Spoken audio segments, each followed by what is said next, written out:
Hi again, everyone, and welcome in to Cincinnati Bengals Talk. I'm James Rapien, along with Elise Jesse, here at Paul Brown Stadium, where the weather couldn't be any better. It is perfect. Let's start with the news of the day. Alex Cappa not at practice today due to a core muscle injury he suffered this week. Zach Taylor said he's expected to miss a few weeks, so it doesn't seem like something that's super extreme or going to cause him to miss a ton of time. By the way, we did post the 2-minute and 30-second Zach Taylor off the field interview he did with the writers. Elise, you haven't been in this locker room since March 2020, right? I mean, it was pre-COVID. It was pre-masks, pre-vaccines, pre-all this stuff that we went through as a society, and pre-Joe Burrow. Yeah. We just came out of the open locker room. What's the biggest difference in vibe from March 2020 to now, May 2022?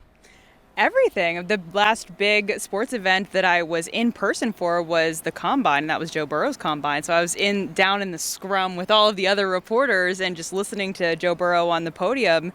And then I covered the day that he was drafted, but I have never met him. So I finally was able to introduce myself to him today. And it's just, everything's different. I think everybody can remember some of the vibes that were going on in 2020, and now it's just night and day. Talked to Jonah Williams today, and he voiced that same exact thing. Just the difference in the attitude.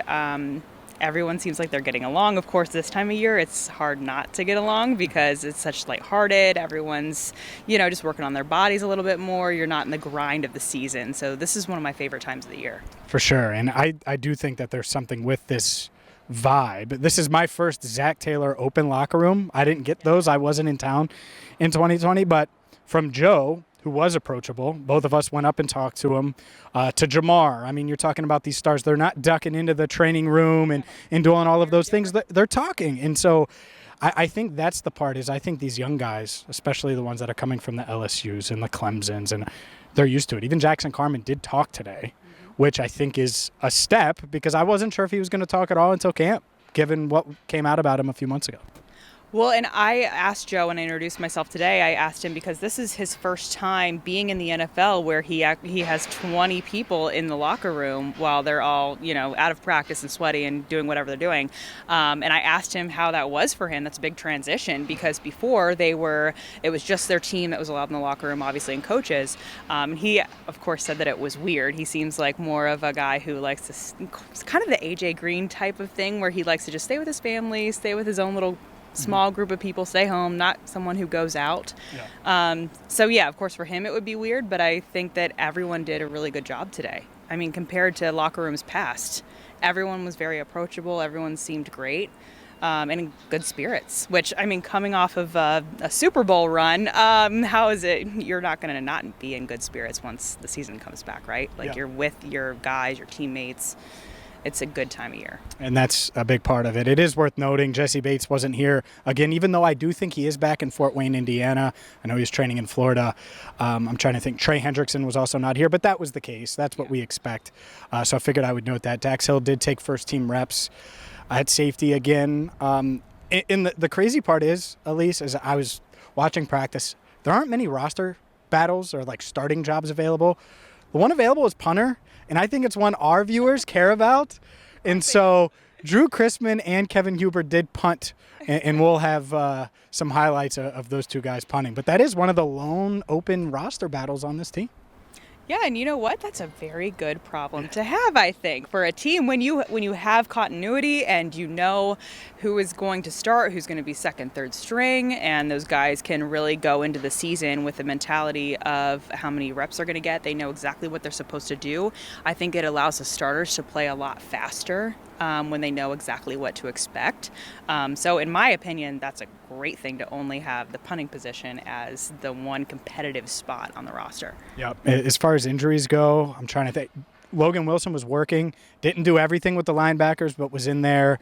Tee Higgins, same thing. He showed me in the locker room. He was like full range of motion. So he's getting there, which is good. So I don't think there's any injuries that are going to impact camp, including Kappa. So overall, it's good news. It's all sunshine and roses right now at PBS. When's the last time that was the case when 2015? For Yes. you? I mean, Yes. And I mean, since then, it's kind of been an injury-riddled team. If we think about it, I mean, 2016, tons of injuries. 17 was the same way. 18, similar.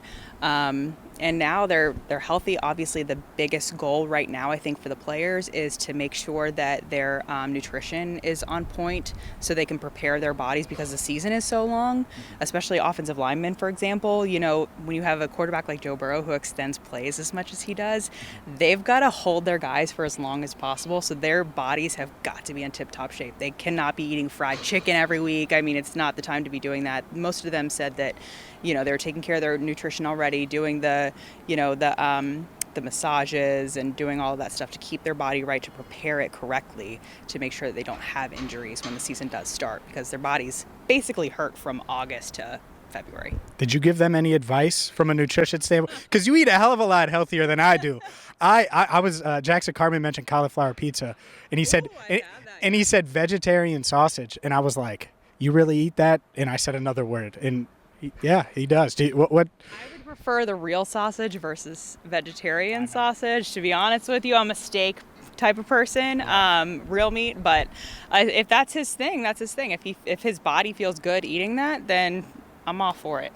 I mean, for sure. Yeah. Their bodies have got to feel good for as long as possible, because once they're playing, you know, it's like a car accident every single play for them. For sure. So you're going to be seeing more of Elise, I think. So get used to that. Hopefully we'll have better sunlight next time we record here at Paul Brown Stadium. But for Elise Jesse, I'm James Rapien, signing off for now right here at Paul Brown Stadium.